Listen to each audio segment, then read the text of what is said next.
이 내용은 우리가 너무나 잘 아는 내용인데요. 다시 말해서 하나님이 아브라함을 시험하려고 그의 사랑하는 독자 이삭을 하나님이 지시하는 산에 가서 드리라는 그런 내용입니다. 이것을 정확하게 이해하기 위해서는 그 앞장에 20장, 특별히 21장에 어떤 사건이 있었는가 하는 것을 이해하는 것이 굉장히 중요합니다. 마침내 하나님이 약속한 아들 이삭이 태어났습니다. 이삭이 젖을 때 축하 잔치가 벌어집니다. 그런데 이미 성장한 이스마엘이 이삭을 놀리고 조롱하는 일이 벌어졌습니다. 그 결과 그 장면을 보고 있던 사라가 화가 나가지고 남편한테 요구합니다. 하갈과 사라를 집에서 쫓아내야 됩니다. 그들이 있는 동안 내 아들이 행복하지 않고 기쁘지 않습니다. 이러한 상황 가운데 아브라함은 엄청난 고민을 했습니다. 얼마나 사랑하는 아들 이스마엘인데 만일의 경우 이삭에게 사고가 나면 대타가 될 수 있는 상속자인데 그 내보낼 수 없는 거죠. 그래서 아브라함은 차일피일 시간을 미루면서 아내 말을 안 들었습니다. 그런데 하루는 하나님이 마침내 아브라함에게 말씀하시는 거예요. 나타나셔서 아내의 말이 옳다. 네가 아내의 말을 들어야 돼. 네가 아주 사랑하고 아끼는 이스마엘도 내가 잘 되게 할 거야. 그러나 그는 언약의 상속자가 아니야. 그렇게 말씀을 하시니까 결국 이제 이스마엘과 하갈을 내보낸 다음에 일어난 사건이 22장에 기록된 내용입니다. 그래서 22장 1절에 그 일 후에라는 것이 이러한 일들이 있은 후에 하나님이 아브라함에게 나타나셔서 독자 이삭을 모리아 땅에 가서 지정된 산에서 번제물로 드리라고 했던 겁니다. 하나님은 아브라함이 실제적으로 이삭을 번제로 드리기를 원한 건 아닙니다. 테스트하려고 한 겁니다. 그래서 1절에 하나님이 아브라함을 시험하려고 라고 나옵니다. 물론 이 사실을 하나님이 아브라함에게 알려준 거 아닙니다. 아브라함은 전혀 몰라요. 그런데 놀랍게도 이때 독자 이삭에 대한 아브라함의 애정, 아브라함의 애착이 얼마나 큰지를 우리는 특별히 2절 말씀을 통해서 확인할 수 있습니다. 2절 말씀을 보면 이렇게 돼 있어요. 여호와께서 이르시되 내 아들, 내 사랑하는 독자 이삭을, 이렇게 나옵니다. 내 아들이라고만 얘기해도 아브라함 알아들어요. 내 사랑하는 자라고 얘기해도 알아들어요. 독자라고 얘기해도 알아들어요. 이삭이라고 해도 알아들어요. 그런데 왜 하나님이 이렇게 그의 하나밖에 없는 아들 이삭을 두고 내 아들, 내 사랑하는 독자 이삭을 이렇게 반복적으로 얘기했을까요? 바로 여기에 핵심이 있습니다. 아브라함에게 이삭은 everything, 전부예요. 21장에 이스마엘은 없어요. 앞으로 무슨 일이 일어나면 이스마엘을 데려다가 상속자로 삼을 수가 없어요. 그런데 문제는 바로 여기 있는 거죠. 아브라함에게 전부인 이삭을 하나님께서 드리라고 얘기했던 거죠. 그러면 이삭을 주신다고 했던 분도 하나님이고 이삭을 상속자로 삼아야 된다고 한 것도 하나님이고 이삭이 있으니까 이스마엘을 내보내라고 했던 분도 하나님인데 그 하나님이 느닷없이 나타나서 너는 가서 내가 지시할 산에 가서 모리아 땅 앞으로 일러줄 산에 가서 그를 번제로 드리라. 이해할 수 없는 부분이죠. 그런데 놀랍게도 아브라함은 하나님의 말씀에 적극적으로 순종합니다. 그런데 여기에 기록이 굉장히 중요한 부분이 사실 그냥 당장 근처 어디 가서 그냥 하라 그러면 아브라함의 고통이 그렇게 크진 않았을 거예요. 그런데 하나님께서 말씀한 놀라운 내용은 사실 하나님이 지정한 곳으로 가는데 시간이 3일 걸리거든요. 그 3일이라는 기간은 아브라함의 마음이 왔다 갔다 할 수 있는 그러한 그야말로 아브라함에게 말로 할 수 없는 고통과 아픔이 있는 그런 기간인데, 이제 다 준비해가지고 이제 마침내 가서 3일 길에 가서 이제 목적지가 눈앞에 들어왔습니다. 목적지가 눈앞에 들어왔을 때 아브라함은 하나님이 말씀한 대로 하려고 이제 자기들과 함께 온 종들을 이제 바로 그 현장에 머물게 하죠. 그래서 종들이 지고 온 짐을 아들에게 맡기고 아들이 이제 그 지고 가게 되는데 문제가 생겨버렸습니다. 종들은 없습니다. 이제 아브라함과 이삭만 남았어요. 근데 이 똑똑한 아들 이삭이 아버지한테, 아버지, 하나님께 번제드릴 준비가 다 됐는데 여기 장작도 있고 그리고 이 장작을 태울 불도 있는데, 근데 제가 보니까 번제할 어린 양이 없네요. 아버지 이거 어떻게 된 겁니까? 이렇게 얘기하니까 아브라함은 굉장히 지혜롭게 대답합니다.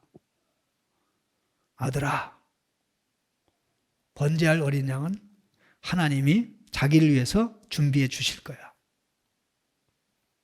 왜 아브라함이 네가 바로 번제물로 드려질 어린 양이야 라고 얘기하지 않았어요. 그것은 그의 종들에게 너희들은 나귀와 함께 여기서 기다려. 나와 아이는 가서 예배하고 너희에게로 돌아올 거야.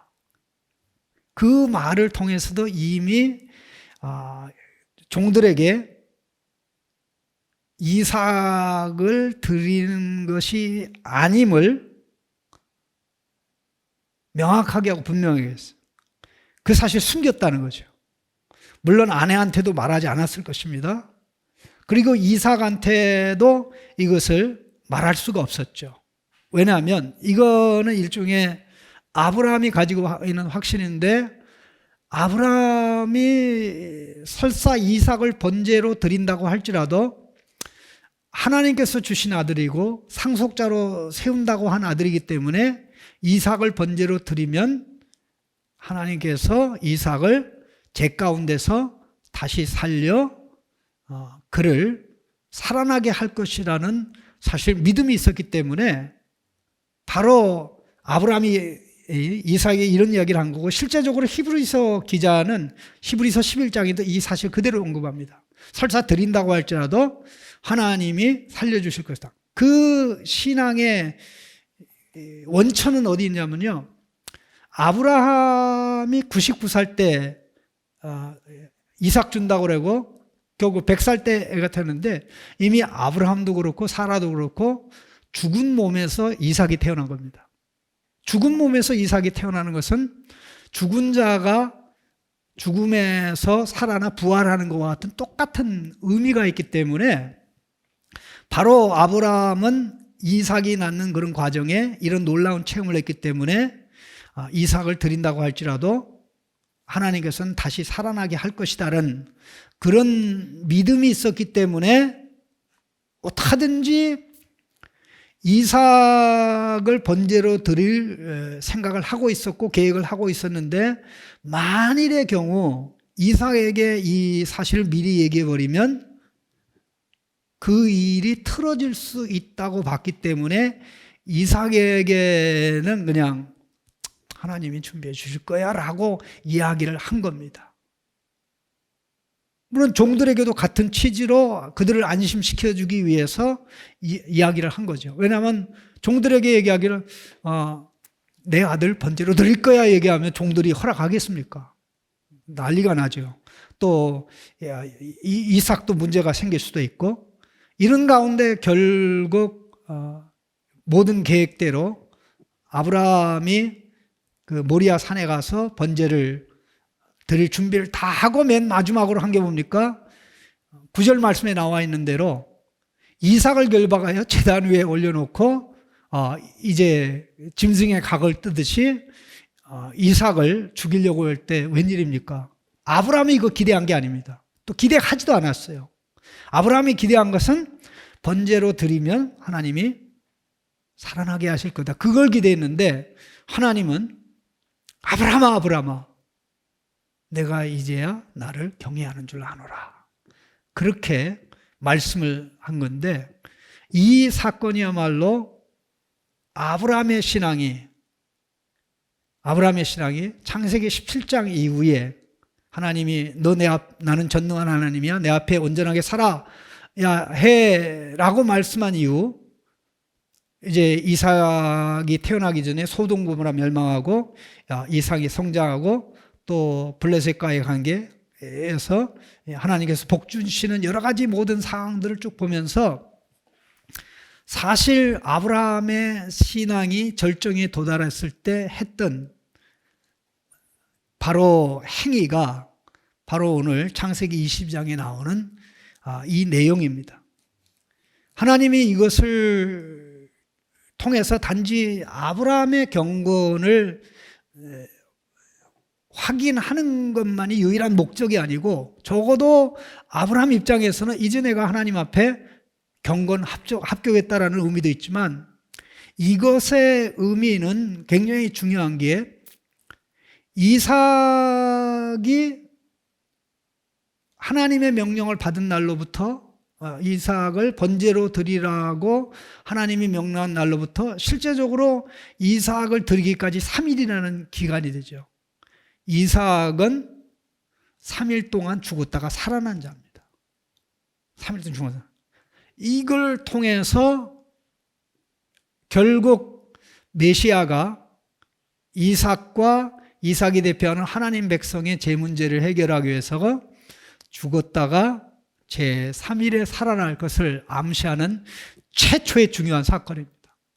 그래서 이것이 바로 이 모리아 산이 나중에 예루살렘 성전 터가 되고 바로 여기에 성전이 세워져서 매일 아침 번제, 저녁 번제가 드려지고 이 모든 희생제사 제도의 최종적인 성취로 예수님이 오셔서 죄 문제를 해결하고 희생제물이 되어 하나님의 의를 이뤄 저주는 떠나가고 언약의 복을 받게 되는 이 모든 것을 보면 여기에 아브라함이 자기 자식을 아끼지 아니한 것, 또 하나밖에 없는 아들을 아끼지 아니한 것처럼 하나님은 아브라함의 후손 또 하나님의 택한 백성의 구원을 위해서 사랑하는 자기 아들 예수 그리스도를 아끼지 않았죠.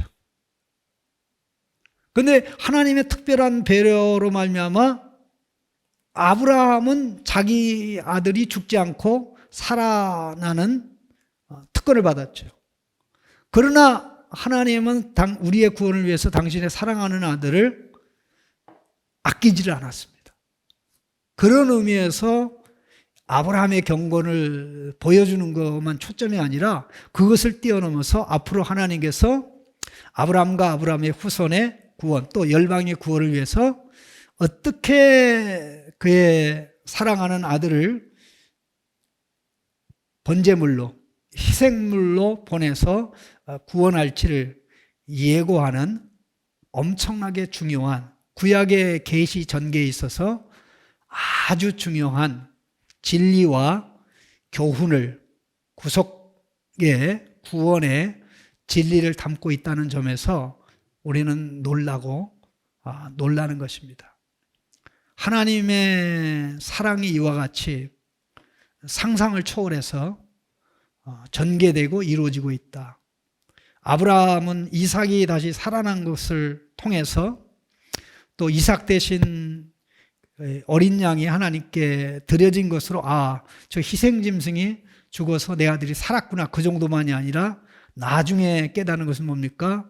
이삭이 살아난 걸 위해서도 하나님의 어린 양이 죽어야 했구나 하는 이것을 그가 살아있을 때는 깨닫지 못하지만 죽어서 그가 하나님에게 가고 예수님이 십자가에 달리셨을 때 바로 아브라함과 아브라함의 후손 이삭으로 시작되는 아브라함의 후손들도 다 하나님의 유일한 아들의 희생을 통해서 구원받았구나 하는 것을 깨닫고 감격했을 것이라는 것은 요한복음 8장 기록을 통해서 우리가 어느 정도 또 확인할 수 있는 그런 내용인 줄 압니다. 자, 이 부분을 다시 한번 생각하면서 하나님이 우리에게 어떤 것을 요구할 때는 요구한 것보다 더 큰 놀라운 것을 주시려고 한다는 그런 사실을 생각하면 낙심하지 않고 하나님 앞에 우리가 어떻게 반응해야 될지 생각을 하게 되리라고 말씀드리지 않을 수가 없습니다.